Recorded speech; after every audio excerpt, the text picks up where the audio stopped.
Wack gonna be mad at this, but anyway, it is what it is, man. We do what we do. You know what I'm not worried about Wack. No doubt. No doubt.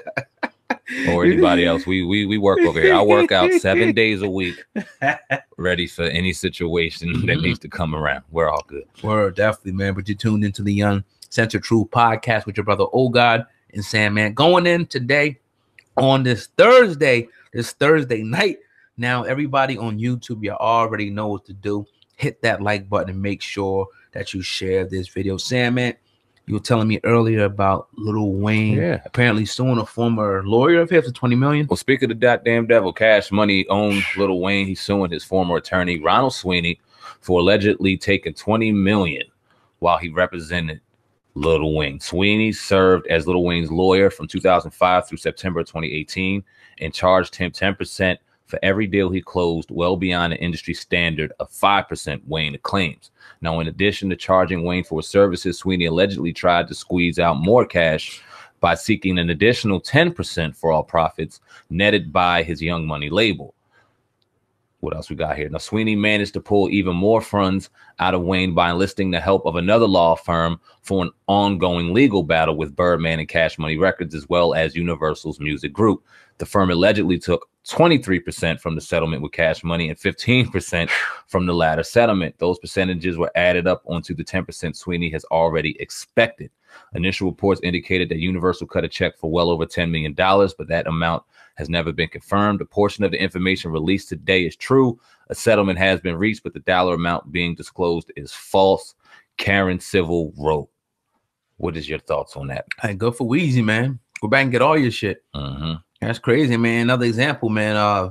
You know, people thinking that people don't have their, you know, their paperwork together or their business mind together and trying to take advantage of them again. You know what I mean? The same, you know, situation. It's a shame it had to be an attorney, you know, to do this. But well, in any industry, you know, you're gonna have, you know, people who are sharks.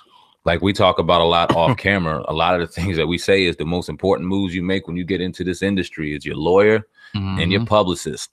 And we see why. When you have a lawyer that can sit here and basically take manager deals on top of your manager, like 10% of every deal broke. So you staring at the contract, telling him this and this and this, and you taking that off the top. God damn. The crooks and savages, and they're all working intertwined. You don't think that this lawyer was sat there and worked with Universal and sat there worked with the higher ups of that music industry, and they all worked that all in together. It's like we ain't gonna get into right now. We're in a day where it's like self-education. Yeah, you know, people can learn about contracts yourself, and not to say that you're going to understand every aspect still and every single thing, but you can get clarity and you can know most of it. So by the time it does go to your attorney, you know, they can't tell you nothing outlandish to try to get anything extra because you already know, like, look, nah, I didn't really need you to do this. He just my attorney. You know, you can't be charging me nothing crazy. It should be, you know, a relationship like that. But a lot of times these guys are so busy, they're moving, they're making so much money, they overstep the little things. And I'm glad that he's now going back, you know, to try to recoup, you know, get these monies back, you know, they try to goddamn crooks, man. That's crazy. Yeah, it's wild, man. But it is what it is. Like you said, Lil Wayne deserves his money. He's been through a hell of a decade. You see the height that he went through with his music, and then the fall he went through with his negotiation. That's why Blueface needed to really pay attention to situations. But he's young, dumb, and he'll learn. Unfortunately, he's probably gonna learn the hard way. But you see your favorite artists now, hey, we're hot, and now they're asking for money, man. That's just the nature of the game. That's why we must stay independent. You don't need the music industry. We could put them out of effing business by sitting here doing it how we're doing it, or get a lot more control to where they need to feed us money. They're going to have to feed us money. We got more say in our contract. We got more say in our masters. I heard something on Kanye West, and we'll talk about it maybe live tomorrow, as far as getting a little deeper into why he's trying to sue EMI and Rockefeller Records. He's trying to buy himself out of his contract. He's still under contract. He is suing them because apparently the contract has stipulations in it where it's no out. It's a contract that's just everlasting. So how do you get out of that contract? He wants to get out. So it makes a lot more sense, right? As opposed to suing Jay-Z for thinking that he revived his career and shit like that. So as the more information comes out, we'll talk about that. But you don't get into these industries. We need more control over the jewels and the creations that we make. These music and these artworks that are out here changing people's lives and changing people's views on life and doing so much money out here and changing the world, and we don't even have control over it. It's fucked up, man. We need more control. Yeah, and it's like, you know, that's why, you know, people like we have in our corner and people, you know, who know about the industry, you know what I mean, and can give you, you know, game from a young age. Mentor pretty much is so important nowadays for us children. That's why it was even important for brothers to have schools, you know, that's supposed to be building schools, because these are the things that you can teach them that they might not get in the regular public school system. You can inculcate your own, you know, curriculum. So, you know, maybe one day we have to open up a school or some shit and teach, you know, a business school. We can teach, you know, kids to do, you know, how to do the right thing. I remember Consu was kind of saying, you know, to talk about the independent thing a little more, you know, and it makes perfect sense. You get your buzz hot, and next thing you know, and a good example was Fatboy SSE. But even though he's not particularly an artist, but the example is still relevant.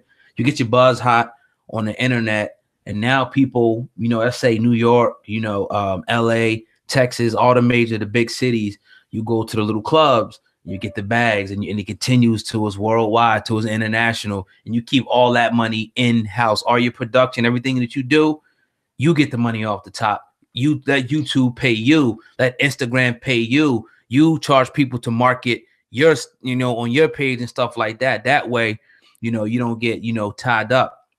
That's just one example like that. And the same thing goes, you know, with music. You can make your own buzz and have people paying you for features, have people paying you directly for your merchandise, and have people, you know, paying to come out and do shows. If your buzz gets big enough, you can get a big bag. Well, you got like a Fatboy SSC and even a DC Young Fly who got the fucking floodgates open. You got the comedy going. They going on movie shows.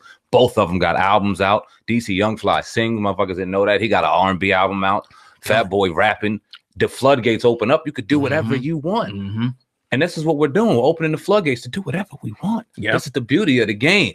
And then once you gain this power, it's what you do with it. There's responsibility behind it. And this is why I also thank you for bringing up Fatboy SSC, because a lot of the stuff that got him hot, a little bit of the buffoonery, let's keep it real, it's a lot less of that now. He's on here talking. He's being motivating. He's getting behind the scenes. He's trying to get healthier. He took it where he needed to go to get to an ultimate goal, and now he's elevating and evolving, and I like to see that. DC Young Fly the same way, a little bit buffoonery at first. He got to the people, now he's elevating. Got his own podcast, went and doing the thing on Wild Out, got a comedy tour, got an album.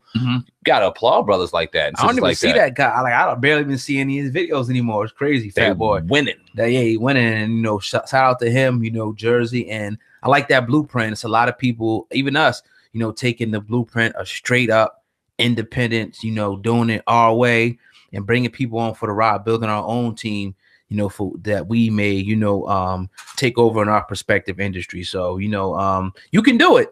You could do it. You don't have to necessarily like SamAnt or anybody. You know, he could have went to BET or XXL and got a job there and made $100,000 a year and thought he was on top of the world. Or he can build not only one, but 2 or 3 or 4 or 5 or 6 or 7 or 10 businesses, you know what I mean, and become a millionaire. Or you could stay on the damn job and be a thousandaire. It's up to you. And you can't knock anybody for going in and getting an honest living, but I've done both. Nah, definitely not. I've clocked in. I've had somebody that I know can't hold my talent in they fucking my pinky, telling me what to do, and I couldn't fuck with it. And I've done this for a lot less time, and I know that there is no comparison. That's none. Definitely. None. Ownership is like no other. I'd rather be handing out W-2s as opposed to be accepting them and going and excited about the tax man. I want to be mad around this time. That internally is a good feeling. I don't want to be happy to get the $1,000 tax return. I want to hand somebody a W-2 and have them happy. That's a better feeling.